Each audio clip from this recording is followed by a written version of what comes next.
Et bonjour, on se retrouve, très content de vous retrouver ici. On va vous faire un petit point de vue sur ce qui se passe au château d'Izeaux et les fouilles actuellement. Mais du coup, je voulais commencer par vous montrer ce que l'on a pu faire, c'est-à-dire la consolidation déjà sur les vestiges que l'on a mis au jour les années précédentes. Parce que c'était nécessaire pour la faciliter les fouilles, pour stabiliser les choses, pour éviter que ça nous tombe sur le coin du nez, mais aussi pour la valorisation en vue vraiment de le présenter au public qui va venir visiter le château.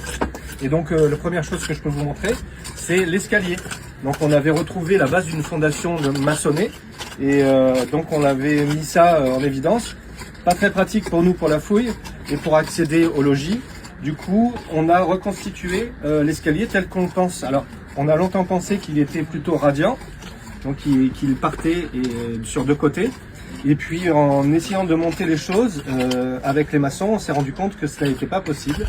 On en est venu à la conclusion qu'il devait y avoir certainement une banquette ici, qu'on a restituée. Alors, elle ne devait pas avoir tout à fait cette forme et pas comme ça, mais on l'a restituée. Donc, on a quelque chose qui est bien pratique et qui doit s'approcher à peu près de ce que l'on pense être à l'époque. Ensuite, on a refait les contours et le seuil aussi de la porte du logis. Donc voilà, la feuillure et tout ce qui manquait, parce que bon là ça commençait vraiment à s'effondrer. On a fait également le rejointoiement du mur qu'on a mis au jour pendant les fouilles. Ce mur-là, on ne le voyait pas du tout avant qu'on ait commencé les fouilles. Donc on est vraiment descendu, vous voyez, de plus de 3 mètres. Et là, voilà, on a repris les fouilles ici et on commence à mettre au jour des choses qu'on ne soupçonnait pas.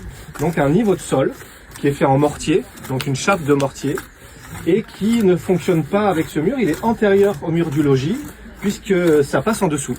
Donc ça, c'est très intéressant. Et on est en train de fouiller ce qui est peut-être les résidus de l'occupation en lien avec cette chape de mortier.